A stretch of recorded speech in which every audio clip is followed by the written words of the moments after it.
Okay. Thank you so much for coming. It's great to see so many of you here. My name is Keith Pozzoli. I teach here in the Urban Studies and Planning program at UCSD and worked with an illustrious steering committee to pull this event off. Obviously, an event like this requires a lot of teamwork, and you could see the participants at the bottom there, the Sustainability Solutions Institute, Michelle and Kelsey, who I believe are outside right now, helping set up for the next part of this. And David Woodruff provided the logistical support to in-kind contribution. Cal IT2 covered this beautiful space, which is being webcast live right now. So for those of you that are shy, that don't want to be on camera, you could go like that or be advised.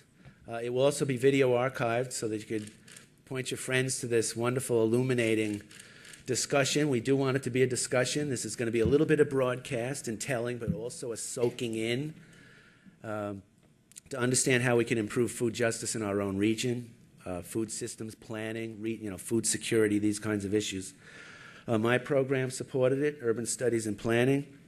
Dean Ellman, I have to thank Jeff Ellman, the Dean of the Social Sciences, who is fabulous. He's developing the mantra now that social science matters, and it does, and it should. Allison Weston on the Roundtable is the student organizer who led the student team making this possible. And Fana here is actually starting a new center on global justice on campus, which is a really phenomenal effort. It's a brave undertaking. It's going to be a challenge, and so we're delighted to have her here and her support. She helped with this as well. So my job is to introduce Bob, and then once I do that, I'm going to kind of fade into the woodwork with the rest of the panel. But after Bob's done, I do want to come up to the podium once more, and I will not introduce all the panel members. I'll say their names quickly, but I'm going to try to give you a sense of why this constellation of participants, what are we trying to accomplish? And then I'll just join the panel. And then at that point, Bob, who will have presented and will have heard from we'll ask each panel member to take maybe 90 seconds to 2 minutes to give their own take on what Bob said or their own sense of how to promote or understand food justice. So I thought that'd be interesting. And then we'll get a conversation going here, and then we'll open it up to the public. So there'll be mic runners and what have you going out to the audience to get your own input. We'll have a note taker to capture these ideas. Okay, so let me introduce Bob, who is a kind of an extraordinary individual. He's a professor of urban and environmental policy at Occidental College, and also the director of the Urban Environmental Policy Institute. There is a short bio on him in your program. If you haven't gotten a program, we've got plenty of these. But everybody that's up here, including Bob, is described in a short little juicy paragraph. I just want to give you some of the highlights. He's the author of 12 books, including Food Justice, which we have, that's the cover of it, with a group of young people getting connected to food as a way of empowering themselves to be, better citizens and so forth. That book is for sale. After this meeting, if you haven't had the chance already to get a copy, Bob will be at the book signing table at our reception after this talk, so please stay back a few minutes, and if you like what you hear and you want a copy of that book, it will be available. So Bob, he's a role model for what we call scholarship of engagement, and just a couple things. This book that he's with us today, but I looked on his website, and over the past 6 months, he has done 37 events to bring the word out about food justice. For him, it's not just a book. For him, it's a social movement. And I've been up to his place at Occidental College. He's got a whole cadre of students and folks working in the region with community in the most genuine and organic way. It's a role model for all of us, for those that want to do scholarship of engagement, make our university more connected. I mean, he's been, Pesticide Action Network, the Unitarian Universalist Church, Washington, D.C. bookstores, even Google. And he might tell us a word about that, the Google presentation that he gave to Google. He's got a book blog in which all this stuff that he's doing is available. Extraordinary productivity as a scholar. He helped me launch my own academic publishing career with my book in a series that he did back in 1998, which had only 2 books in it at the time. A handful of years later, it's now got 51 books. So he's the editor of a series at MIT Press, Urban Industrial Environments. He started a new series called Food, Health, and the Environment. So I know a lot of you in the audience are actually interested in food systems, and so this is a new release through MIT Press dealing with food, health, and the environment. And you can get information about that.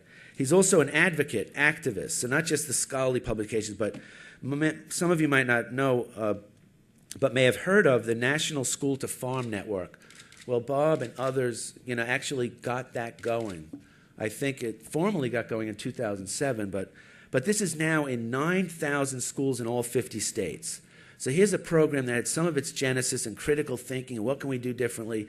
He got that going, and it's a successful model that's been ramped up. I'll just end by saying,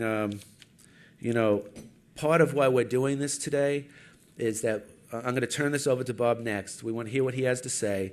Then we're going to hear what the panel has to say. But what we want to do is get a conversation going about what the academy can do. What can researchers do to be more engaged with community? What does the community need to know? So and I wanted to just quickly end by getting a sense of, for the benefit of the panel members and for Bob, who's in the audience. So, because we're curious, and I'm wondering, how many academics are there? I'm just going to run through a list, and feel free to raise your hand twice. How many academics or folks in the audience consider themselves academics? Okay. How many are students? It's funny, the students don't consider themselves academics. Okay. Good for you. It's kind of, we got to recover the integrity and meaning. Oh, that's academic, it's like, so we'll fix that. How many of you are food producers? Okay, and that could be in your own yard, your own home, whatever, producing food. Okay, quite about 20%, 30%. What about food sellers? Any food sellers? What a great mix. Any government representatives? Got one lone, only one? Okay, 2? So a couple government. NGOs, non-governmental organizations present? Okay, civil society, mobilize. And then any scientists, other than James on the panel there? Any other scientists? A couple of scientists. Okay, great. So with that, thank you for coming. I will jump up again when Bob's done to just quickly talk a little bit about the process, and then we'll get going. Okay. Thank you, Keith.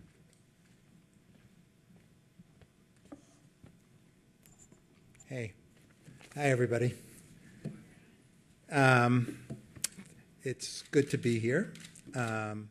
It's also good to see a couple of old friends and former colleagues. If you want to know about Farm to School, check out the San Diego Unified School District and Vanessa Sajven, who's in the audience, who worked with me for many years doing some really wonderful, innovative stuff, and also connects with Tierra Miguel, which you'll hear about, which is kind of at the leading edge of making change happen in linking local and regional farmers to institutions and figuring out new strategies for how to do that.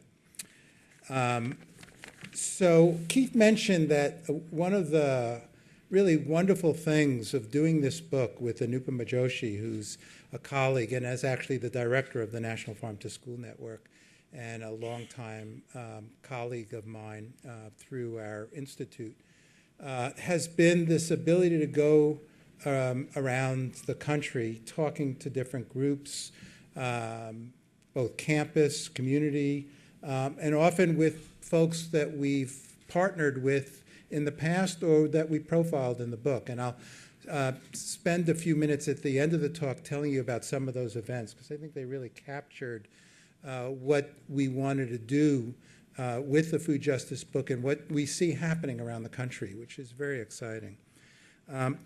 But I thought I'd start a little bit, particularly since I got introduced in terms of the academic side of this, by telling you actually how I got involved in food issues in the first place. And it dates me a little bit. It goes back to the early 1990s. when I was then at UCLA, and I was involved with a group of students. They were doing their major group project at the end of the semester, and they were looking at issues around environmental justice, which was an important issue area that I'd been deeply engaged in. I'd been writing about it. In fact, I was kind of furiously trying to finish a book I was in the midst of writing called Forcing the Spring, which was an attempt to look at the history of the environmental movement from an environmental justice perspective. And they were engaged with some community groups in South LA trying to figure out what kind of approach to take around these environmental questions, these environmental justice questions that were being the groups in that community were confronting. And this was the late spring of 1992 when the riots happened. For those of you who are not familiar, actually there was a civil disorder in LA in the late May of 1992 that was an incredibly powerful event. Really shaped the politics that were to come in Los Angeles in a whole number of ways, and really brought issues of justice and inequality and the changing nature of the city really to the forefront. And so the students who were very, very impacted by these events felt that they needed to really rethink, was it really an environmental question that they needed to talk to the folks in the community? They wanted to do research that was related to those community needs that were highlighted by these events. And so they did a needs assessment over the summer. They worked with some of the same groups they've been already talking to, some church groups, some community-based organizations. They had a particular neighborhood they were going to focus on in South LA. And they came back to me and they said, what we want to do is we want to look at food issues. That's really what we're getting feedback in the community. It's not, of course, the only issue, but it's really one that we hear time and again. And the issue is both what was happening to the community in terms of food issues. The fact that supermarkets had abandoned that area over the previous several decades. There were no full-service markets in walking or even short driving distance. And there, at the same time, there was this proliferation of the wrong kind of food to have in the community. Literally every block had a fast food restaurant. And they were also hearing that there was interest in the kinds of alternatives that were then already starting to emerge as a different way to deal with food, healthy food, affordable food, local food, fresh food, farmers markets. They're in fact one of the first farmers markets that had been established in the LA region in the late 1970s when farmers markets were being reconstituted, was in South LA. And it had emerged really as a strategy to bring healthy, affordable, local, fresh food into the community. And those markets that were first set up, and this wasn't actually just in LA, this was around the country. Places like Philadelphia, places like Chicago were establishing farmers markets as a strategy for food access in low-income communities because, in fact, the sources of fresh food had abandoned those communities. But farmers markets, as we know, really changed over time. It's not that they disappeared in those low-income communities, but they really became much more kind of a middle-class community type of entity, and for good reason, because farmers markets are wonderful institutions. They're community-building institutions. They are a source of the best food, of the tastiest food. They provided a connection to farmers, and farmers gravitated to those middle-class places for a whole range of reasons in terms of the need for their own viability. So the students were saying, well, what about in low-income communities? Can they be enhanced? Can there be strategies that make it possible to do farmers markets, to do community gardens, to do these kinds of alternative food strategies? This was 1992, 93. And it really was an important moment for me as someone who had been deeply engaged in environmental questions. And I thought about the environmental justice mantra, that the environment is where we live, where we work, where we play, and it's where we eat and how we eat and what we eat. It really was an environmental question, but it was also a question of economic and social justice. It was a question of health. It was a question of transportation, of access. And so the students moved forward, did this wonderful study called Seeds of Change. It became an important moment also in the food movement itself of identifying what was wrong in the food system from a food system perspective, but how is that experienced in a particular community, in a particular neighborhood? What were those food system issues and what was going on the ground in those communities? And that study really made me think about that food was a kind of a direct correlation, a way into not just environmental justice, but to very deep and important social justice issues in the community. So let me fast forward and get to the book and a couple of those stories I wanted to share with you. As Keith mentioned, we have an institute. It does a lot of different things about issues like immigration and housing and transportation, but our biggest set of programs are around food. And going back to probably around 1999, we decided we lumped those programs together and we called it, at that point in time, the Center for Food and Justice, seeing the link, the need to talk about food in the context of talking about justice. And the kind of programs we have, like Farm to School, the work that Anupama has done and Vanessa's doing and Jonathan's been working on, is clearly an illustration of that link between food and justice. But we also did a range of other kinds of things. We talked about the link between food and transportation. We looked at the idea of the preschool or other institutions that really were also important places to make those kinds of linkages.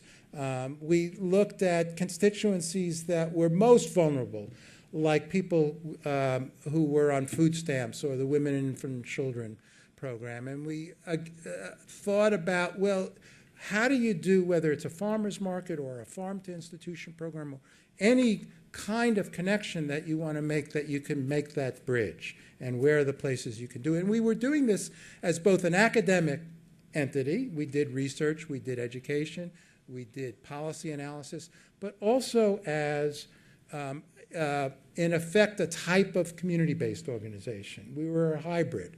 We're going through now a strategic planning process, and we're coming up with a way to characterize the work we do. And we're calling it the kind of motivate, inspire, connect, educate.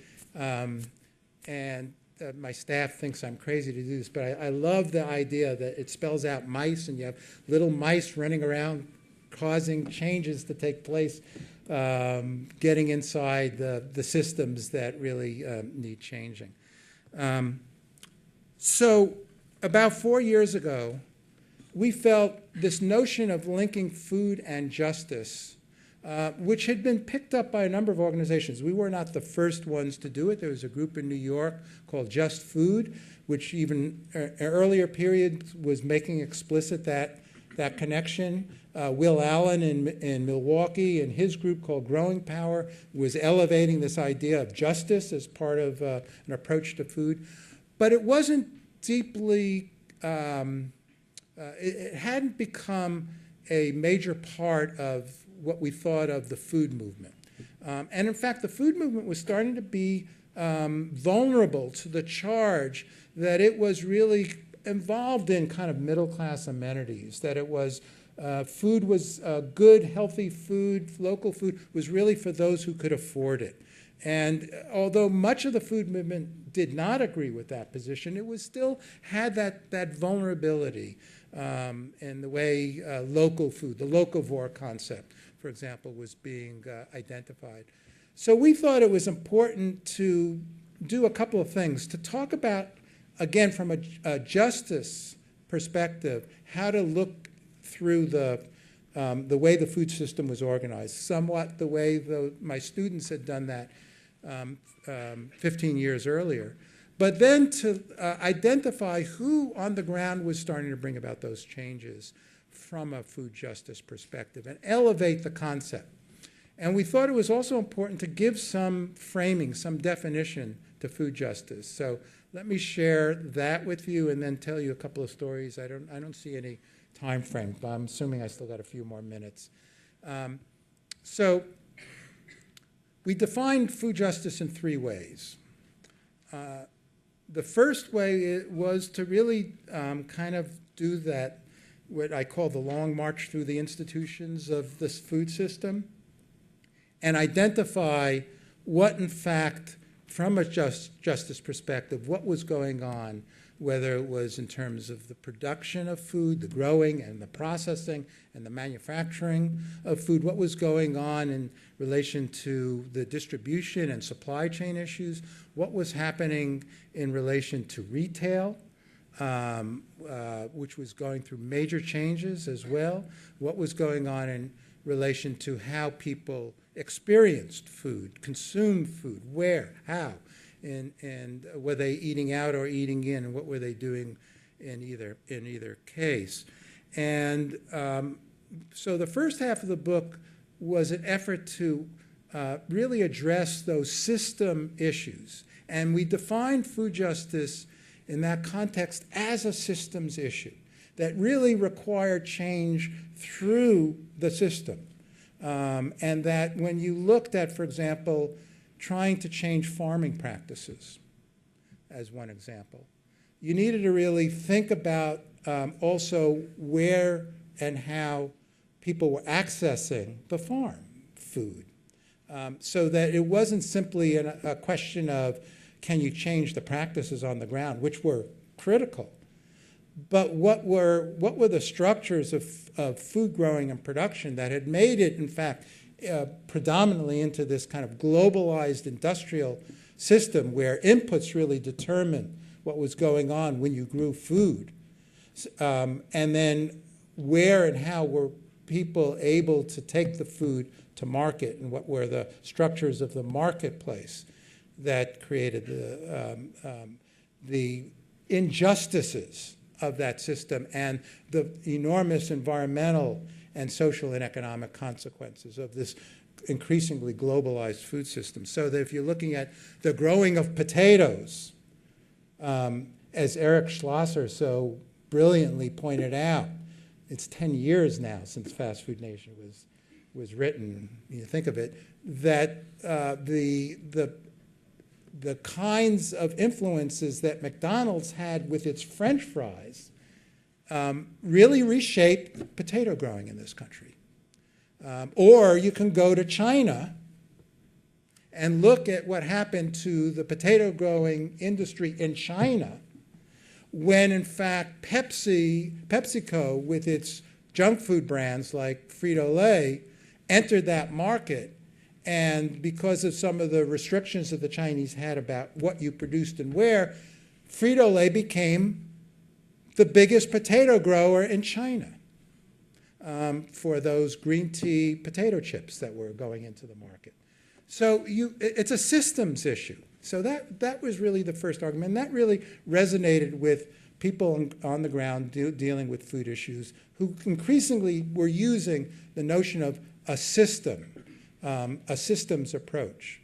But then we also felt the need to say, from a systems perspective, everybody is impacted. It is a movement that really reaches and needs to reach everybody. But you needed to directly focus on those who are most vulnerable, those who experienced some of the greatest injustices. So if you're talking about farming and food production, you have to talk about the people who were working in the fields.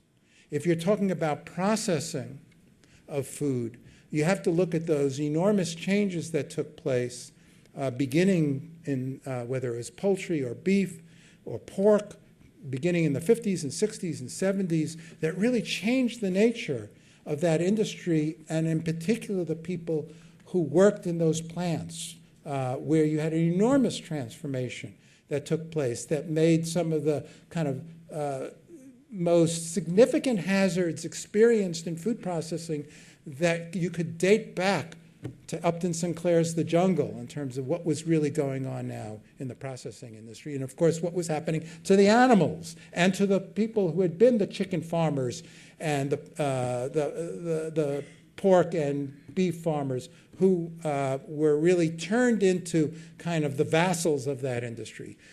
You could look at food retail, what had been these local stores, regional stores, beginning in the 50s and 60s and 70s, where the nature of food retail began to change. And then that exploded in the 80s and 90s. One of the points we like to say is in 1987, Walmart had 0% of the food retail market. It now has 37% of the food retail market. It is twice as large as its nearest competitor, and it is a largest global food retail. It has transformed the nature of food retail and how it's organized, making it into what some have called industrial food retail. And as part of the consequence of that, it has intensified this issue of who retail serves. So you do have this notion of food deserts. You do have the abandonment of key areas because of the kind of footprint that this new industrial food retail was all about. Good. Okay, so let me zip on. So those are two of the definitions. And the third definition, then I'll tell two quick stories. I was going to tell three, but I won't tell two.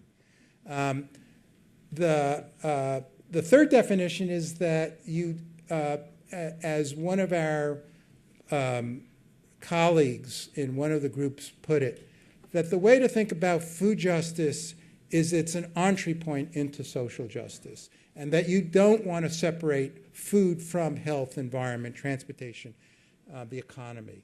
I was just talking about farm to school. You can't separate what's going on in terms of school food from what's happening to the schools, and how they're being decimated in terms of resources, and how teachers are being squeezed, so that if you want to start up a school garden and make that a part of the program, you've got enormous other constraints on you in order to do that. So you can't separate these issues.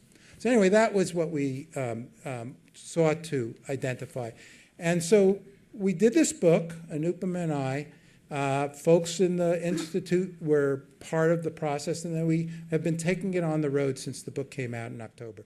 So let me tell you about two of the places where we went, and I'll probably be 2 minutes beyond.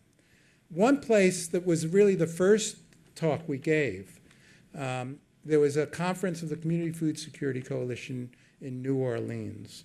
And so we were both there. We had the fortune of being there. And we said, of course, our first community event for the book needed to take place in New Orleans. It's the very first group we talk about, which is a group called the Rethinkers. And the Rethinkers are middle school kids. Kids who, after Katrina, wanted to address what was going on in their schools. The conditions on the ground, whether it had to do with toilets not working, the physical plant deteriorating, lack of textbooks, places that were really, they didn't want to bring it back to pre-Katrina. They wanted change. And so they began to organize and mobilize. In the third year they did that, they decided to focus on food, the school food environment. And so they brought in some wonderful food justice groups in New Orleans to work with them, to find out about the issues about where the food was being sourced, about how to change the school food environment, given the long lines and the kind of the message that was being sent out that this is, as often you hear when you talk about school food, oh, it's jail food, or it's welfare food. Because of, in fact, how school food has been so constrained over the years. So they wanted to mobilize around school food. And they created a set of demands. They talked to all the other kids. They used as their symbol the spork, the plastic fork and spoon on both sides. And so they had the clenched spork that they went out and mobilized, and they got change. They got gardens in the new schools. They got changes around sourcing. The food service people said, we're with you. Mobilize with us. And they got what became an equivalent farm-to-school program in the New Orleans schools. So we had, and we first met them, and Upam and I, a year later, when they did a presentation at a conference called Farm to Cafeteria. It was in Portland. And there were 700 people there, and these middle school kids got up and told their story, and it blew people away. And what it also did is it said, change is there. It's possible. These kids have mobilized. They've stuck together. And so we had this event. They came. They sat with us at the table. They brought their families, the people in the community. It was at a community center in New Orleans. And we said, you signed the book with us, because it's your book. It's part of making this change happen. Let me end with one final story. Since Keith said I have to talk about Google. It's actually, I'm not going to talk about Google per se. I'm going to talk about a group up in Northern California that some of the folks here know well. It's called ALBA, the Agricultural Land-Based Training Association.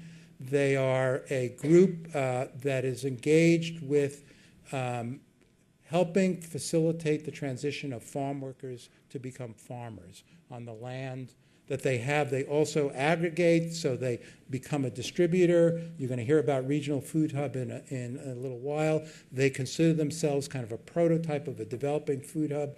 And so we came up to the Salinas Valley and had some events with ALBA. It was wonderful to do it with them. But one of the events was at Google. Because I had the great fortune of having had a student who worked at Occidental who is now working at Google.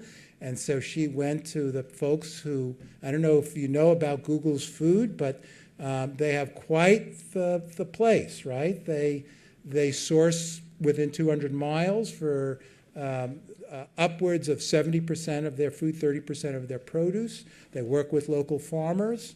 They work with some distributors like Veritable Vegetable that in turn work with local farmers. They have this wonderful spread. They have these very creative chefs. It's free. Of course, your employees can then work into the wee hours of the evening. It's a good work productivity strategy. And their biggest supplier is ALBA. So the ALBA folks came with me when I gave the talk at Google, and then we met with the chef, and we met with the buyers, and we pressed them. We said, what you're doing here at Google is really a kind of a prototype of a different kind of food system. Certainly the way you produce and, you source and you prepare and you present. They had health codes. It's really a great model. And what you really need to think about, and what we need to do as a movement, is to say that's not sufficient. What you need to do is think about that low-income school in East Palo Alto. And you need to think about all these emerging food hubs that are happening in the state. And you need to put your resources in behalf of this emerging food movement. And they took it under consideration. We're going to continue to press them. But that's the way you bring change. You got the ALBAs, you got the rethinkers, you got all of you who are beginning or deeply involved in making it happen, and change can take place. So thank you.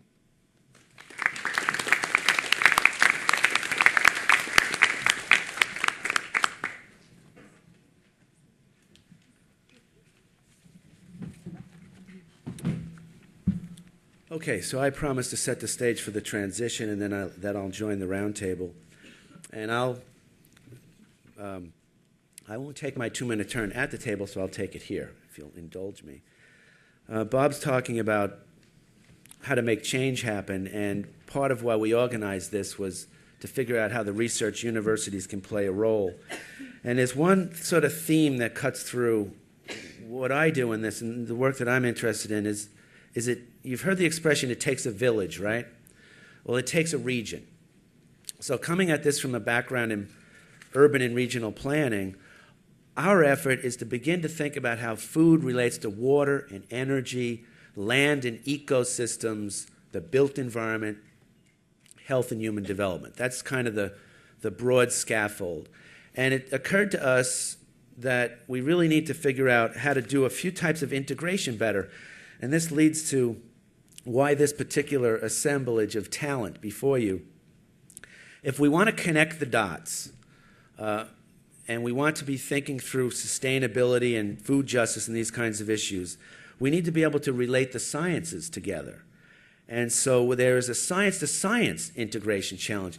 Even within the academy, the left hand doesn't know what the right hand is talking about, and there's these jargon communities that make it impossible to communicate. So what we see in this group here, for instance, Fauna in political science, she studies justice, among other things. She studies, institutions of governance and so forth. And so there's a knowledge community associated with that that needs to be linked to, for instance, sociology. That's Jeff Haydu. Where are you, Jeff? You raise your hand. Wake up. There you go. Jeff is an extraordinary historian, does history of food riots, but he's also teaching a course in sociology of food. Now, Tracy teaches courses on food systems and what have you in the Department of Ethnic Studies. So she brings a racial component into these things. So we begin to see a connection, or what we need to be connecting is the issues of governance, the historical consciousness of what's come before and how do we understand food movements from the past with ethnic studies.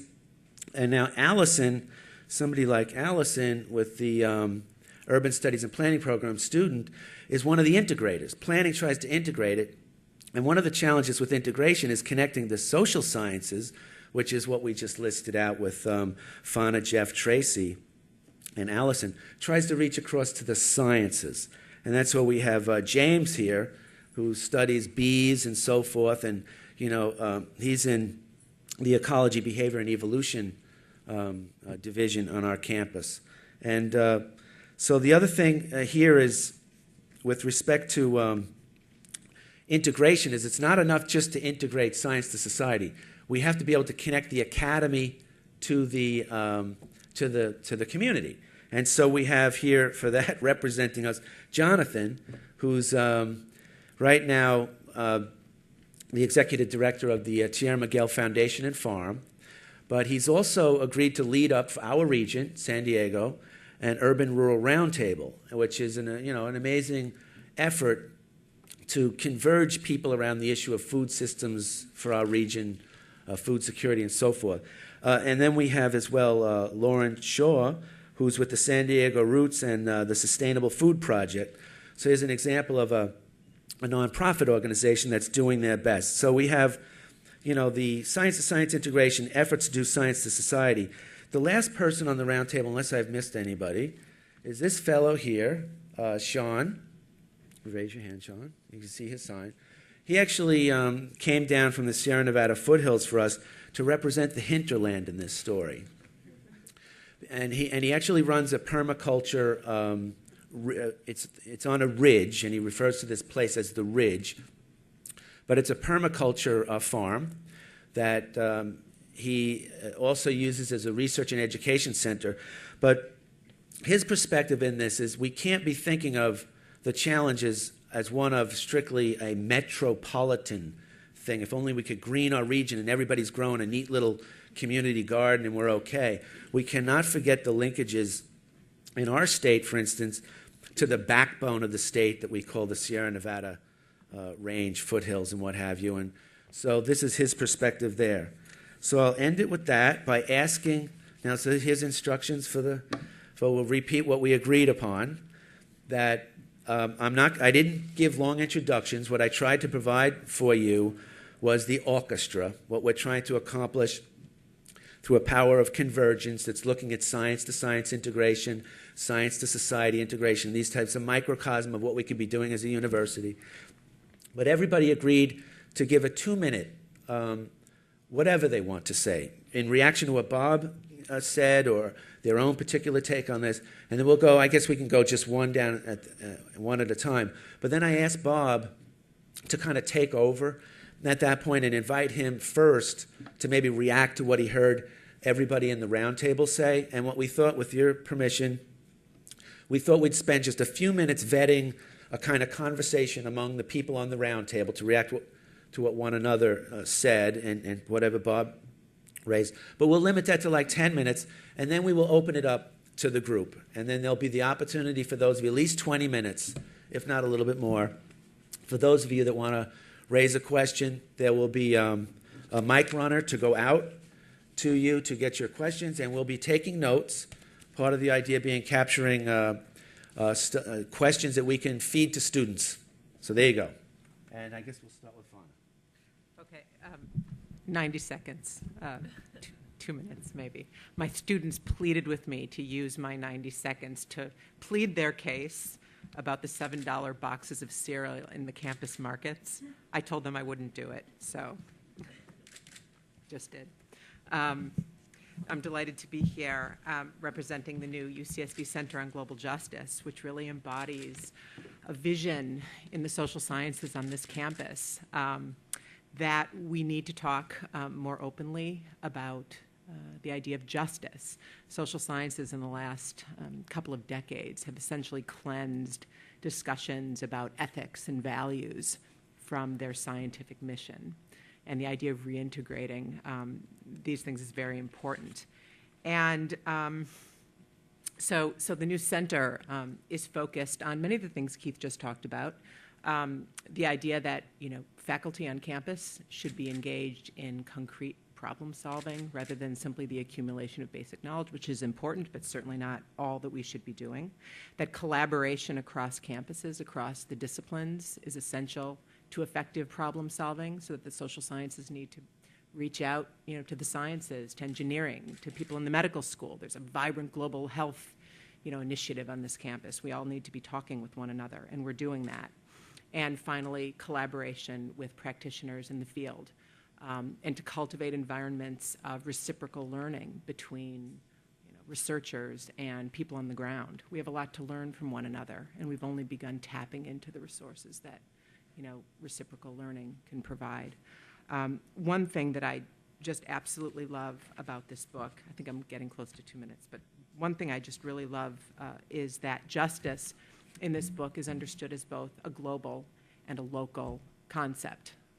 So when you take this long trek, what does Bob call it, the long march through the system, you see these overwhelming problems, these overwhelming justices associated with the global industrial food system. And it can be overwhelming and dispiriting.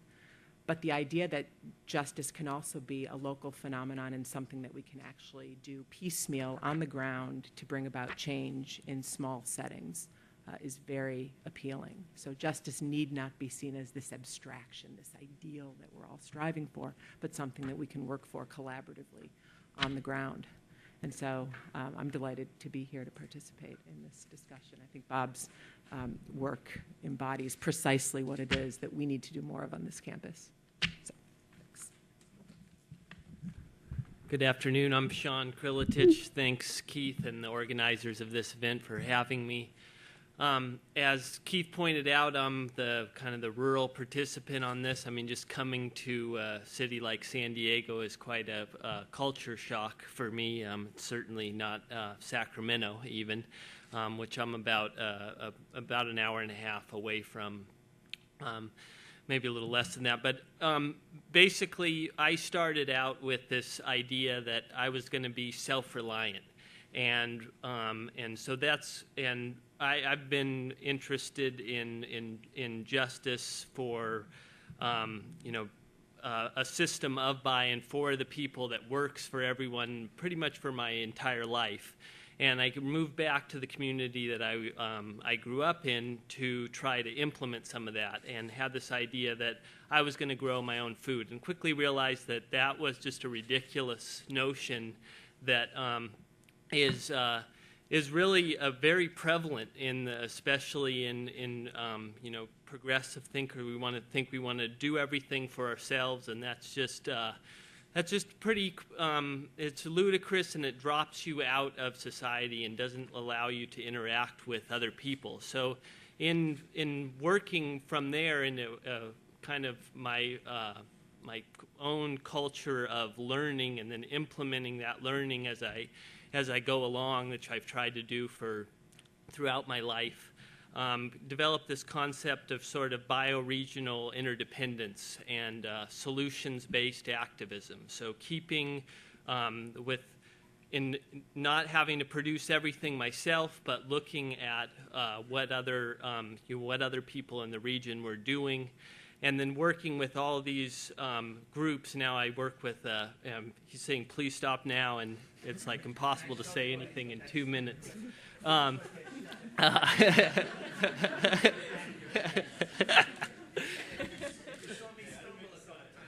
Yeah.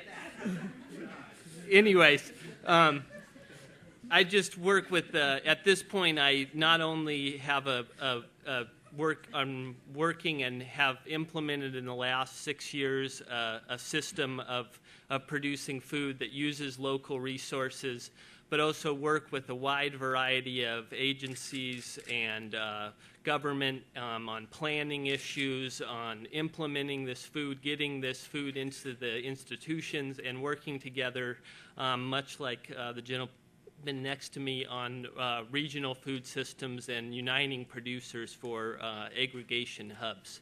So thanks for having me. Hi.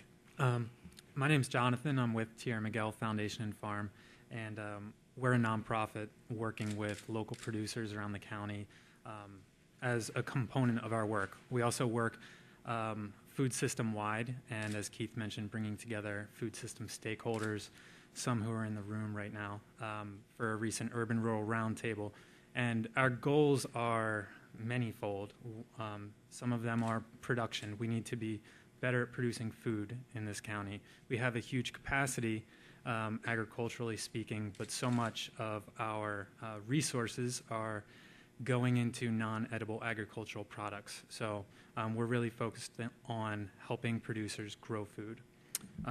We also bring together folks on the policy level to gain more political support, and that's really the emphasis of the Urban-Rural Roundtable and a recent food system assessment that we completed that's publicly available. And in working with local growers, the San Diego growers are a group of small and mid-scale producers that are coming together, and their goal is to develop that regional food hub for San Diego. A hub being an information system to really think more critically about the food that we produce and where it's going to go, and how we're going to more effectively move it to the people who are going to eat it in this county first. So we're really focused on that, keeping local food local and not allowing it to leave our community and then come back, where there's so many inefficiencies in that system, but that is the food system that we're currently working within. As Bob mentioned, food justice is a systemic issue, and I couldn't agree more. So frequently, though, I think that we are faced with the food justice from the eater's perspective. And there's access issues, and access is not just cost, it's also distribution. And really the San Diego growers as a group is working to more effectively distribute food to address the inequity in our food access in the county. But that's what we can do in terms of the eater side. But from the producer side, we are constrained very severely by the cost of production. We import 80% of the water that is consumed in this county. As an entire community of San Diego, ag only uses 10% of the total water. So we're not really using that much water as an ag producing county. But the costs keep going up. So water's going up, seed prices stay pretty stable, and fuel prices, as you know, keep going up. The one cost that producers can actually affect is the cost of labor. And if we really want to think about a just food system, we need to think about farmers and the people who work on farms, and make sure that those jobs are real jobs, they're careers. That means that people need to be making a livable wage, and if that's going to happen, food prices need to increase. So we need to grapple with the issue that in a just food system, we want the eaters to have a lower price so that there can be increased access, but we want the producers to be selling products at a higher price so they can actually live. So I don't have that answer, but it's something that as a community we need to grapple with. How are we going to bridge that gap? Hi, Jeff Haydu. One of the things that Bob's book reminds us of is that advocates of more sustainable and equitable food systems are a tremendously diverse bunch with quite varied backgrounds and interests and goals. As an academic who has studied labor movements for most of his career and only recently turned to food reform movements, this is actually a pretty familiar dilemma of protest politics. How do you assemble and sustain effective coalitions for social change?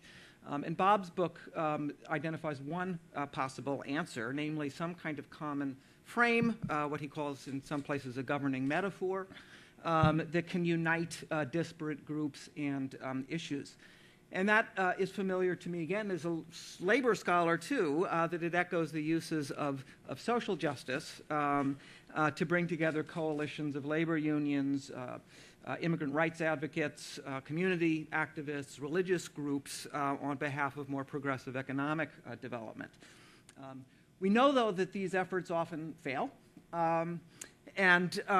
So one sort of research agenda and role that the university can play is to actually investigate the conditions, the framing strategies, the organizational mechanisms, the leadership attributes, the issue choices that might make effective coalitions more likely.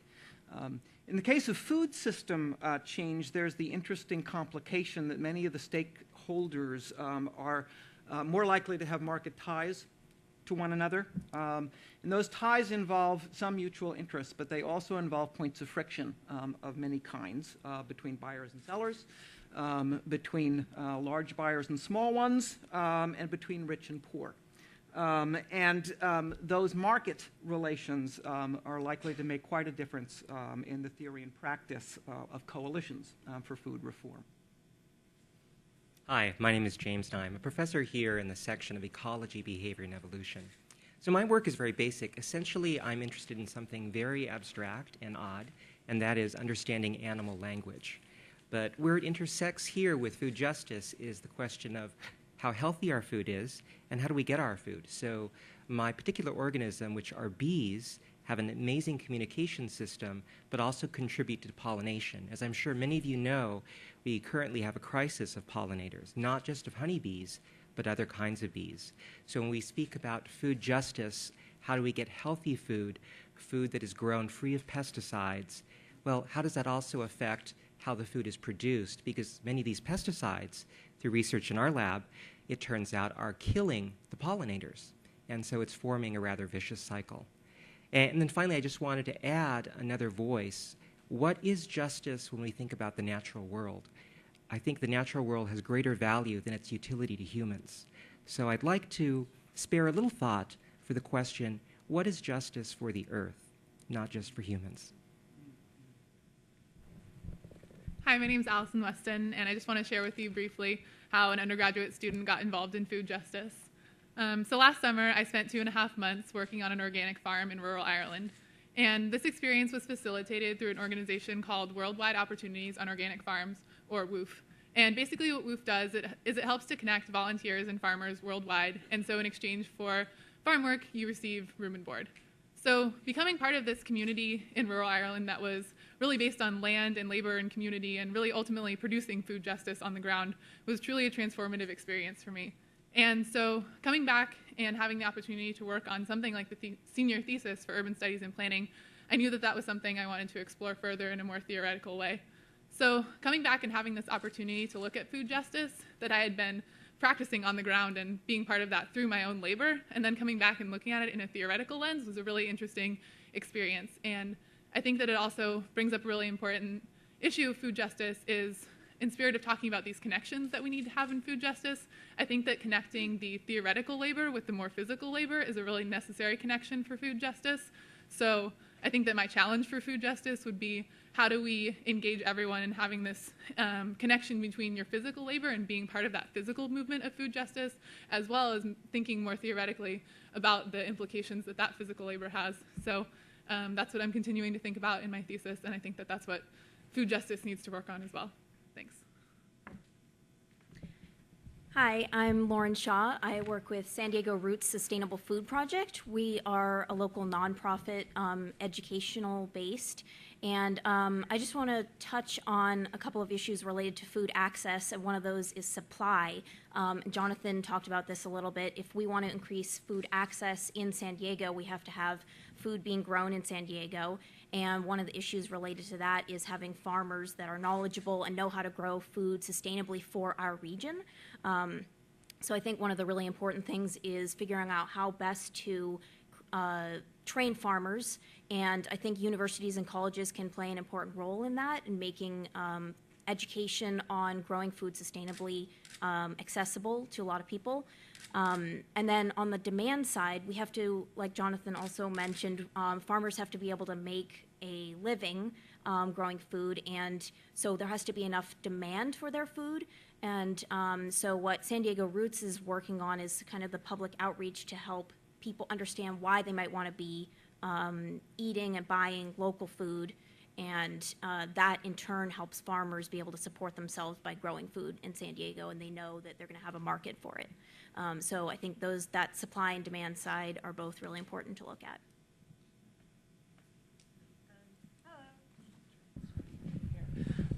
I want to start by thanking all of you folks who are non-UCSD affiliated for coming up here on a Saturday afternoon. And we know here at UCSD that part of our challenge to connecting between the academic life of justice movements and the actual work that's going on in communities is our geographic issues here in San Diego County and the kinds of geographic hurdles that have to be overcome to actually link community work with the academic work that's being done here on campus. So as Keith mentioned before, I teach environmental justice classes here at UCSD. And as a scholar, researcher, and a teacher, I'm invested in the field of environmental justice studies and looking at the larger picture of environmental racism and how environmental racism is perpetuated through a number of different institutions in the US and worldwide. So how that fits in with food justice is looking at how environmental harm disproportionately affects communities of color. And certainly in the food system at every level, you can see the ways in which food injustices are simultaneously racial injustices. So in the environmental justice social movement, issues of food, issues of pesticide exposure, food production, and food consumption have always been seen as immigration justice, racial justice, oftentimes issues of gender justice as well. So really expanding that field of what we're talking about when we talk about food systems.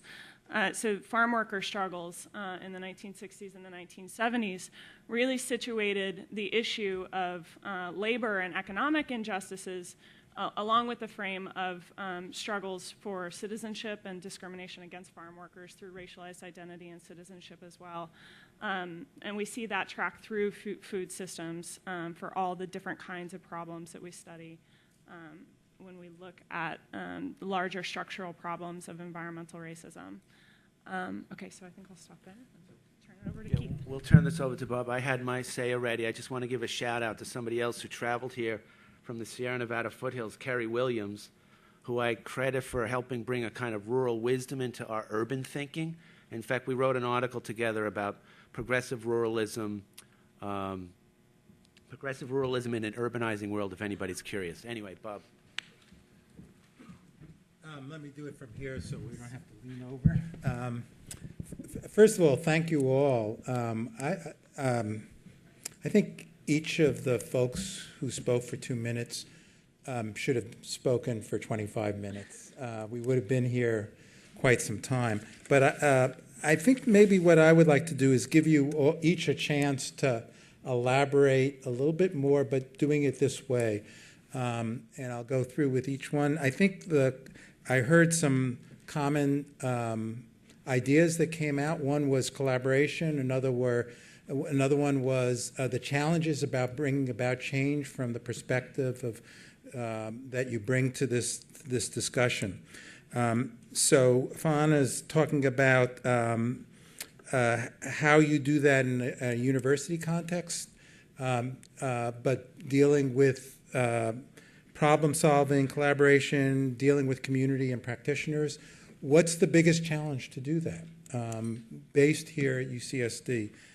Sean talked about developing a kind of bioregional interdependence frame, really critical when you think about where and how we make connections. Again, what is to create those kinds of challenges and sometimes the very different cultures in terms of bringing the different players together to make that happen? What are your biggest challenges? Jonathan talked about a range of issues, but one of the core ones that you raised, which is absolutely critical, is in thinking about the different kinds of costs to bring about a kind of alternative approach to link food producers to the eaters is the cost of labor. All too often not really addressed sufficiently by the food movement. What do you do when you have farmers and you have workers in that system, both of whom are incredibly stressed by that system, and often you get the tension between them in terms of creating any kind of viability from the work that they do. So how do you, what are the not just the challenges, but where do you see some breakthroughs occurring in that area? Jeff talked about it from the labor movement to the food movement. It's also an issue really central to what we do, thinking about social movements. We have a history in this country of weak social movements, a weak labor movement, the absence of a social democratic tradition. And so it's like we have 4 strikes against us before we even start out. So where in that context do we identify an opportunity for beginning that kind of coalition building that you talked about? Is there either a particular constituency or a particular kind of connection that the food movement specifically should be taking? And actually, I'll jump ahead to thinking about what Tracy was saying in relation to communities of color. I was very struck. There's worker justice, there's immigrant justice, there are gender issues. So in a way, the two of you are linked to that. Where is that breakthrough going to take place? And can the food movement, specifically to Tracy, be an immigrant justice movement? That's a thing that I've been talking about every place I've gone, that you've got to deal with issues of immigrant justice. It's central to every part of what the food movement needs to be about. James talked about justice in connection to the natural world and to the earth. I have a student looking at the rights to nature in Ecuador, and thinking about where are the limits and how do you make that breakthrough. How does the food movement become part of that argument? What are the challenges for bringing in this idea that there is a right to the survival of our pollinators, the forgotten pollinators, to use a metaphor that, and what are our challenges for making that language equivalent between a food movement thinking about eaters, thinking about producers, but what about those in the natural world that are so central? Allison, there's a term I used to use for years and years called praxis, theory and practice. How do we, in fact, begin to develop a language that uses ideas but is informed by action on the ground? Where do they connect? What's the biggest challenge for that? And then finally for Lauren, the idea of getting our constituencies to think of the importance of eating local and how that ties to the different players who make that possible. How do you make that breakthrough when the bias in the food system, whether it's convenience, whether it's price, whether it's a whole range of things that create the enormous hurdles for thinking about how we do it? How do we make local food a prominent part of what we're about and have the constituencies together to do that? I want to hear you for 25 minutes now. Well, we have a time issue. I know, not supposed to do it. But let's take a few, and then we'll stay on track because we want to turn it over to the audience at 4:10, which would give us 20 minutes. So we got 3 minutes. If somebody feels a burning... Or you can answer for panel. But let's give a couple of anybody that wants to respond directly to Bob's challenge, because these are all being duly noted. Kelsey has agreed to write. She's got a verbatim transcript from the video, so it's all stored and saved. But is anybody that wants to respond directly, then we'll open it up to the audience. I wanted to congratulate Bob. That was wonderfully extemporaneous. Very, very impressive. You laid it all out. Yeah. Yeah, okay. So we have mic runners somewhere? Just butt in, Tracy. What's that? Just butt in. Did you Well, want to yeah. So I was very compelled by the questions that you pose here, and I think that one of the things that's so interesting about the economics of the food system and how issues of socially constructed identity and positionality and society actually play into that is are issues like the artificial cheapening of labor in the system of food production. So how race and citizenship status and language are used to actually devalue that labor so that those laborers aren't paid what they should be paid, actually built in there. And then at the same time, in a kind of relational problem, you have the issue of what social scientists call the problem of poverty being expensive. And the ways in which within the grocery gap in communities, urban communities of color where there aren't supermarkets or access to healthy foods and farmers markets and that kind of thing, that there are convenience stores and corner stores where the food is actually much more expensive than it would be at other kinds of supermarkets. So that problem of poverty being expensive. So that if there were issues taken into account regarding the artificiality of cheap food, including global transportation of foods instead of local accessing of foods, it could dramatically simplify some of those social problems that we have around, that you were addressing earlier about price and cost, and especially paying farm workers living wages. Just an observation about that. So 60 years ago, when industrial agriculture really took off, the average American spent 16 to 18% of his or her income on food and 6 to 8% on healthcare. since that time, those numbers have a directly inverse relationship where we are spending about half as much of our expendable income on food, and twice as much on healthcare. So the wellness costs, if you will, food and healthcare combined, have grown slightly with inflation included in that over 60 years. But our food, we are not valuing food.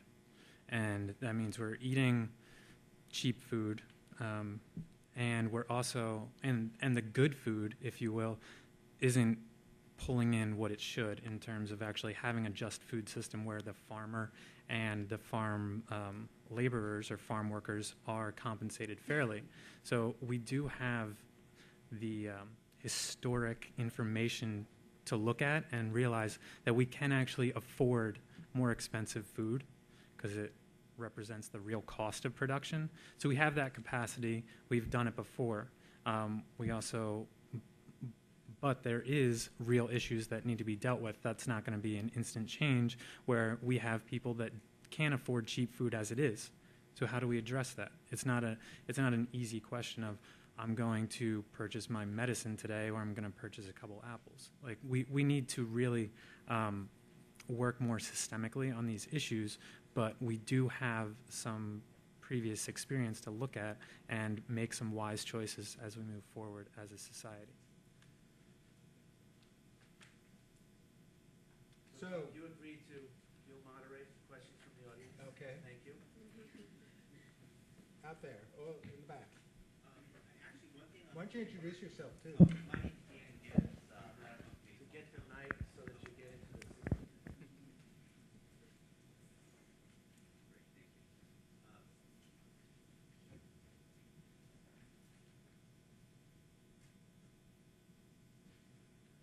Dan Gibbs, my company's Hometown Farms.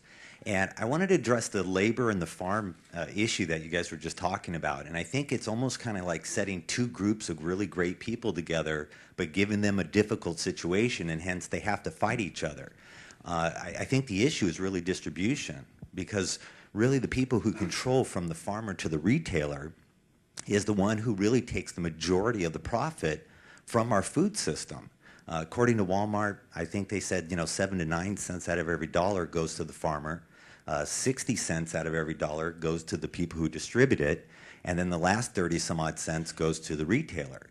Well, when you're a farmer and you only have that 7 to 9 cents to work with, then you're squeezing everywhere. So nobody's really going to win. It's almost like our teachers, we just don't value them, I guess, the way we really should. Hence, and then I wanted to throw out another thing for people to think about, and the panel too, and I'd love to get your opinion. Has anybody heard of these high-efficiency growing systems that use living soil and basically allows the farm to come back right into the city, and then hence growing this vine-ripe and locally grown food for really minus all that distribution cost? So you really can provide that healthy food, saving the water, saving the fuel, and providing low-cost, high-quality food.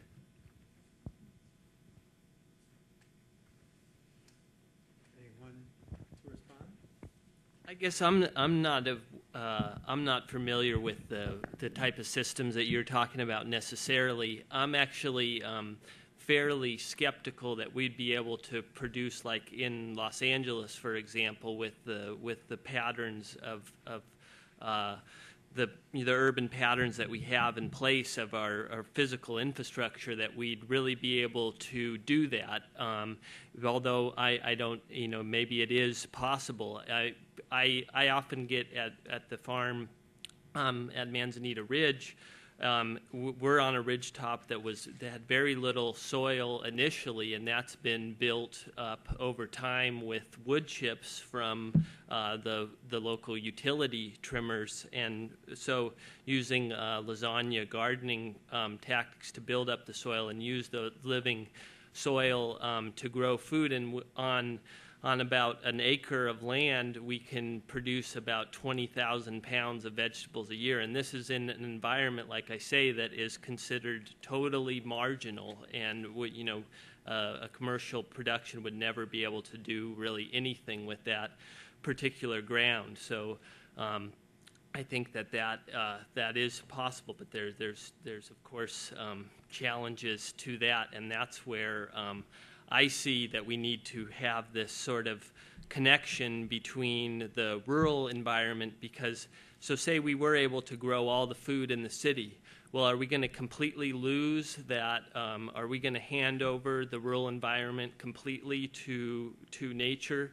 Because I'm not saying that we should use that whole. I believe in wilderness, and I believe that there's a right of the bees and all life to flourish aside from its value to humans, but I'm a rural person. I don't thrive in a city, and there's a lot of people like that in this world. And I don't want to lose that culture personally.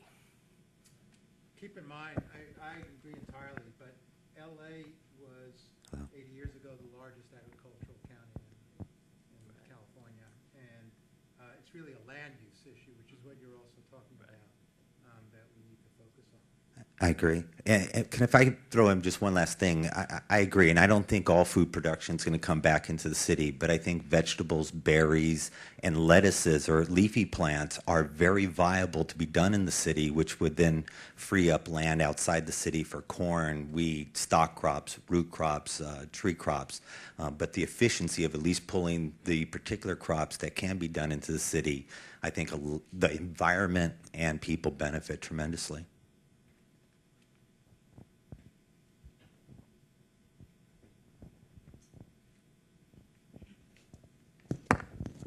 I'm David Laram. I teach at SDSU, and the group called Ecology Action International has done a lot of work on how many square feet it takes.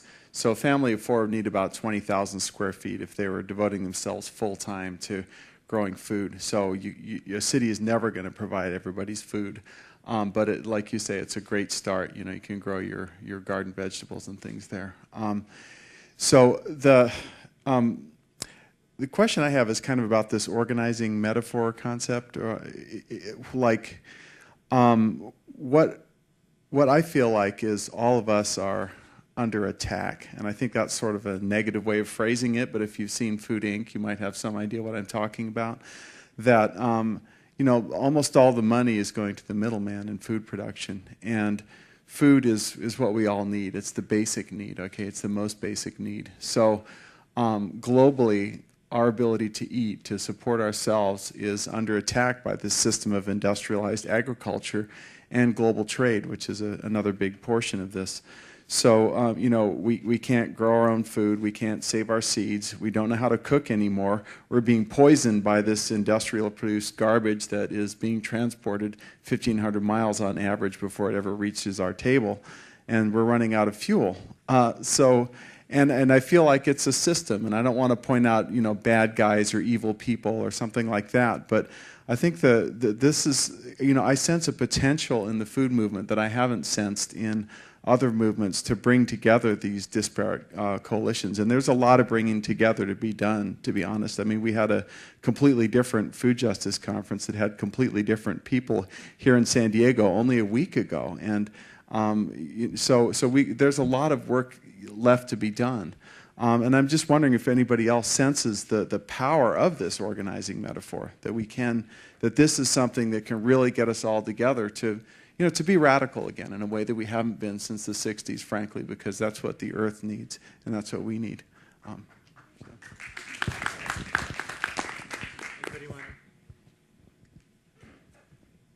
I think one issue related to that is that ties into kind of the way that we have been controlled by the food system, is that we've basically been forced to consumers have been forced to no longer interact with producers and where their food was grown. The distance has grown between consumers and producers. So I think one way to address kind of that negative change in our food system is to bring those people back together. So obviously there's a lot of effort to help people become producers, but in addition, just reestablish a connection between people who are eating and people who are producing food. And obviously, those are some of the same people, but you know, giving people more access to where their food is produced and having them interact with the people producing their food kind of allows them to see that connection more, and I think that can influence a lot of the different components of food justice. Let me answer. Can you hear me if I, am I okay in the back? Get the mic. Okay. Let me add one thing to it. It's a really critical question and critical comment from my experience with this book, which has been, I've gone to now, how many talks did you say? 37? And a lot of, and they've been both campus and community talks. And one of the talks was at Santa Clara University. It's a Jesuit school up in Northern California, wonderful school. A lot of good food activism is developing, and it's tied to some other kinds of activism that had happened, particularly around the environmental issues and labor issues. And at the talk, a young woman said to me, or raised her hand and said, "Can you tell us how we're going to build this movement and make food justice central to the food movement and make the connections to other movements?" Sort of a little bit similar to what you were saying. And I said to her, "You got to answer that question." And the reason I said that is that what I'm experiencing in doing these talks is that the food movement is increasingly becoming a youth movement. The Rethinkers story resonates in part because you can, it's really palpable in the last few years to see this kind of emerging youth. Yeah, and that's a group out in Holyoke, Massachusetts. They're Puerto Rican youth who got involved with a group that is one of the most dynamic, not just food justice groups, but dealing with issues of economic justice and environmental justice. And as a youth movement, you begin to see possibility. Because what you laid out as well in your question is, what are we arrayed against? You know, Fona also talked about it, that sense of this kind of global behemoth that really creates no space. I mean, how can you take on Monsanto? How can you take on Walmart? How can you take on PepsiCo and Coca-Cola? Well, you know, we banned sodas in schools, even though Pepsi threatened to really undermine the funding that they provided for schools. Does that mean you've really changed the food system? No, but it was young kids in LAUSD and a number of other schools in Oakland who mobilized and made that change happen. And in the last couple of years, we've really seen this increasingly as a youth movement. And a youth movement creates that sense of possibility.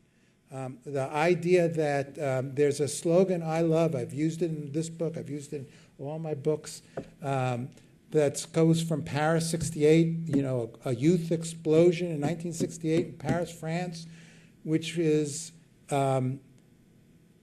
be realistic, demand the impossible. And that's really what a youth movement begins to do. You can make that sense of possibility very concrete, very real.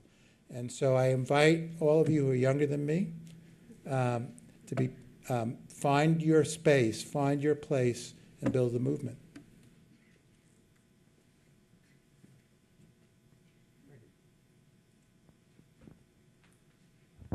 Hi, my name's Karina Johnson. I'm actually a student at San Diego State, and I had the opportunity to start a student farm last spring, and being a student in the state school system, I kind of have a question because I don't know how things are here at UCSD, but I feel like the public school system has an opportunity to really expose students to farming and growing their own food. And having tried to start a farm at San Diego State, we came up against a lot of bureaucracy, and I don't see a lot of openness in the school system. I mean, I see a lot of community gardens at elementary schools and middle schools and high schools, but as a college student, I feel like there's a lot of push towards the sciences and maybe, you know, mathematics or business. But I don't feel like we have a lot of opportunities as students to really work with the earth. And I was really impressed with what Allison said about being able to be a woofer and go to Ireland, but there's so many amazing local farms here in San Diego and so much money that gets pumped through, you know, the school system. I just don't understand why we don't have more opportunities as college students to study these things, to experience working on a farm, to have real farms on more of our college campuses here in San Diego. I know we have some a little further north, but I just wanted to throw that out there because you're talking about a youth movement. Having tried to start a student farm, we had an amazing spring and amazing summer, and then we ran out of funding. We had a small stipend, and we ran out of funding, but what was amazing was the amount of volunteers, the amount of enthusiasm we had from other students on campus. A lot of students really want to do this. Like, it's not, you know, there's no lack of energy and enthusiasm there. So I think we really need to foster that, and I think amazing things can happen. As a student as well, I just want to respond to what you were saying. I totally agree with what you're saying, and I know here at UCSD we've worked to start our own farm here.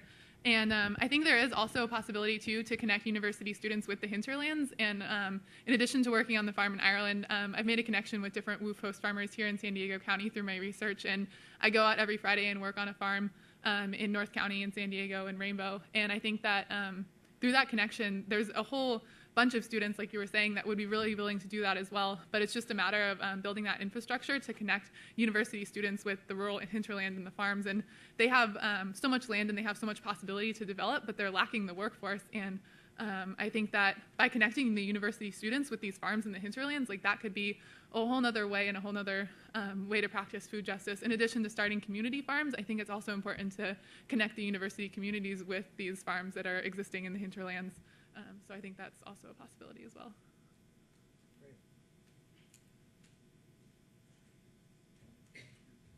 Hi, I'm Amy Carstensen. I'm the Executive Director for Olivewood Gardens and Learning Center based in National City. And we connect and motivate students and families from diverse backgrounds for organic gardening, nutrition education, and environmental stewardship, empowering them to be healthy, active citizens. And I'm here to cultivate partnerships today.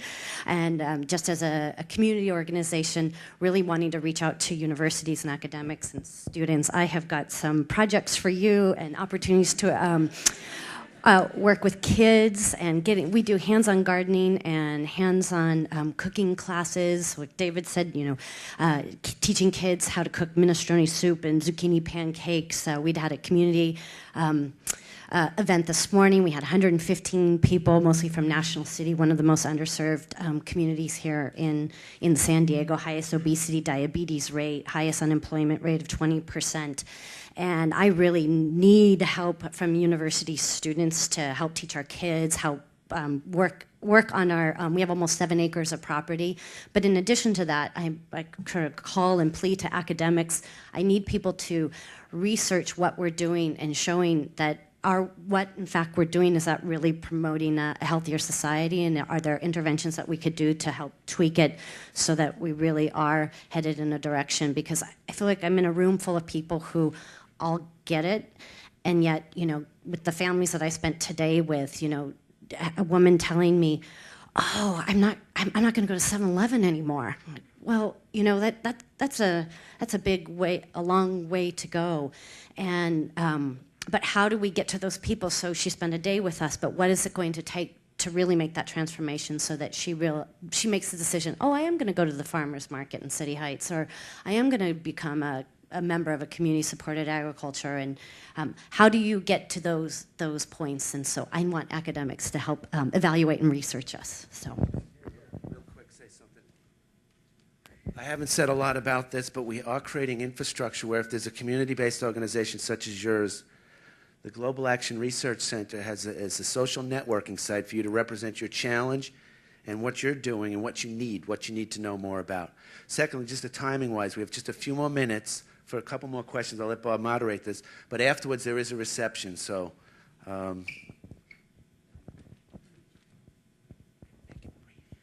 Okay, briefly, this gathering was a tipping point. This was profound. My life has changed. You all came together and did something extraordinary for our city, a city that can grow food 12 months a year, that can export enough food to feed this nation. And I just want to thank you all from the bottom of this organic alfalfa right now. We're just being challenged with the deregulation of GE alfalfa. We are the context, or the content, and the context we will overcome. That's all I have to say. Very much. He's video recording. I'm the media. You didn't say where's the media. I'm Leslie Goldman, Find Your Dream blog, 3.3 million. There you go.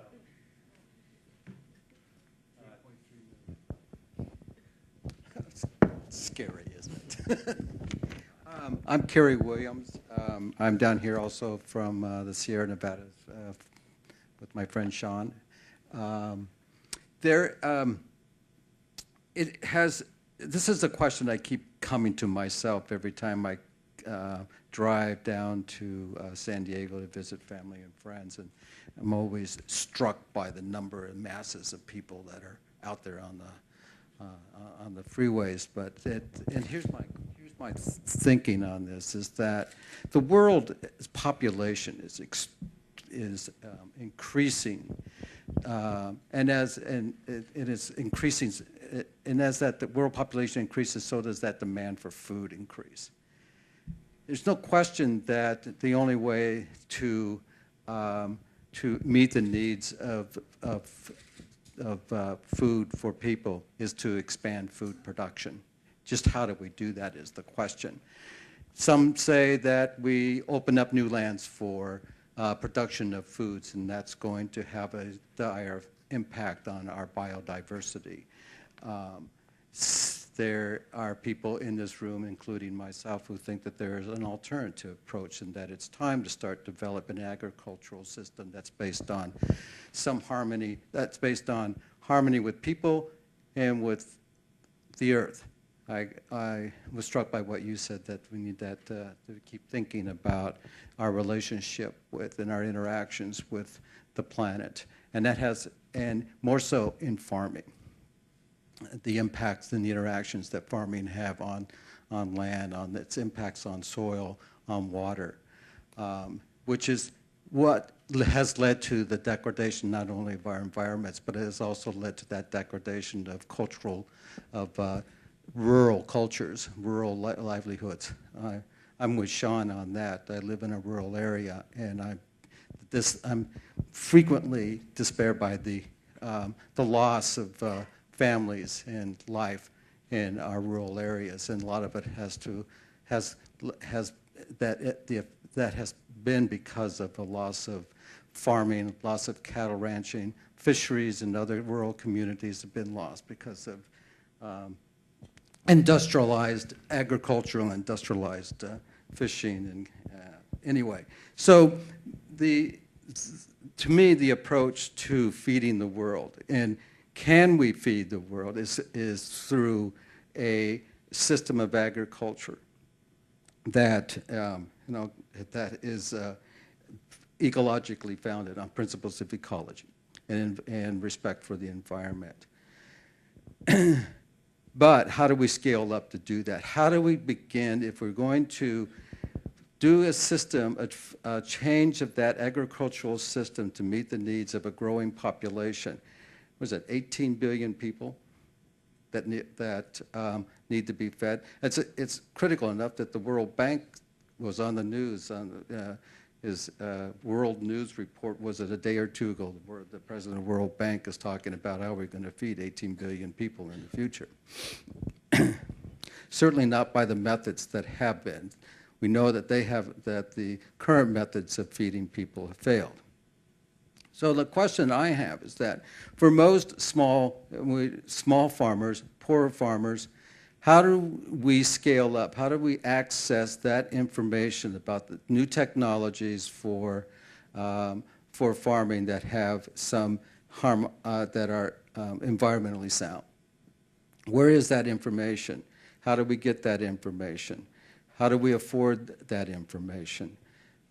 How do we begin to start scaling up small family farming? How do we begin to scale up for ecological, environmentally sound practices in farming, so that we not only can we feed people, that we have there's some conservation and preservation of natural resources, and I can stop right there. That's the question I have. If you have any ideas and thoughts about how we can scale up, how are we going to meet the demands of 18 billion people foods to be fed. One thing is we need more farmers. So we don't all need to be scaled up. A lot of farmers like the size they're at, but we need a lot more of us, and that's what has happened. The number of farmers has dramatically shrank in this country, and so we need more, not necessarily larger, but some larger are fine as well. Actually, in the last census of agriculture, there was a slight increase, and it had a lot to do with particularly three groups: Latino, Hispanic, Asian, and women. Small, part-time often, doesn't really entirely, obviously, answer the question, but it begins to suggest ways of thinking about how you begin to make that breakthrough, both by creating a new generation of farmers, but also thinking about the different ways you do it. And it's a global issue because there are global movements, food sovereignty movements out there that are talking about the right to farm, the right to land that's been undermined by the way the food system has been organized. So, and I was told there's one question that someone who's been ignoring. I'm no longer ignored. No worries. My name is Susie, and I guess there's, as you said, so many dispiriting issues that we've addressed today. There's labor, urban versus rural, but what I try to do every day is actually teach people how to cook and use the food that you guys are growing. I actually went and did a class at Olivewood, and it's one of those amazing experiences where you see someone who doesn't have the ability to get these items every day really be so excited how to learn how to make a puree to add into their food so their kids don't know they're getting these nutrients, because kids aren't grown up with the education of what to eat, because I grew up on market day food in the Midwest, which is all frozen food, but it was the best my parents knew. And I've grown and educated myself, but I also look at food as a medicine that we put into our bodies every day. So you have an agriculture issue, you have a medical issue,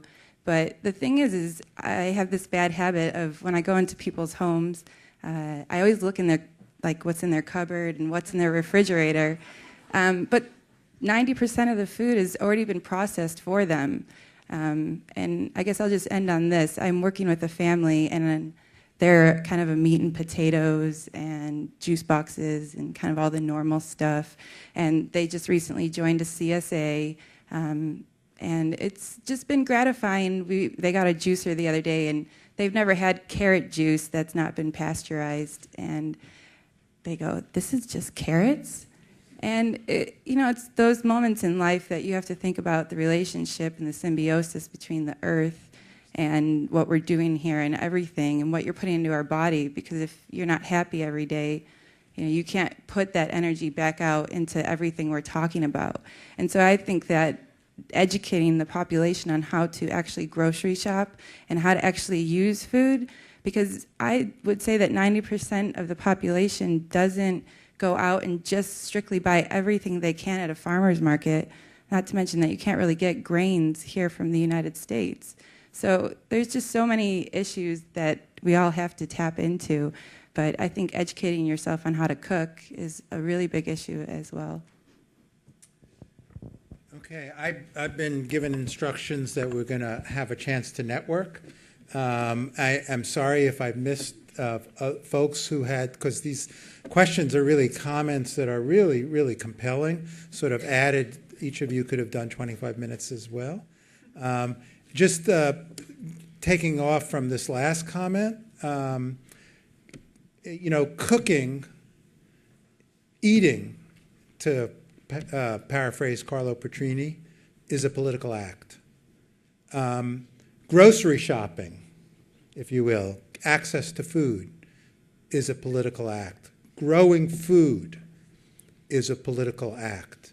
The ability to make change happen, whether it's in the schools, whether it's in our rural communities, whether it's in our urban core communities, whether it's at the global level and the local level, is a political act. And the point now is we got to change it. So thank you all.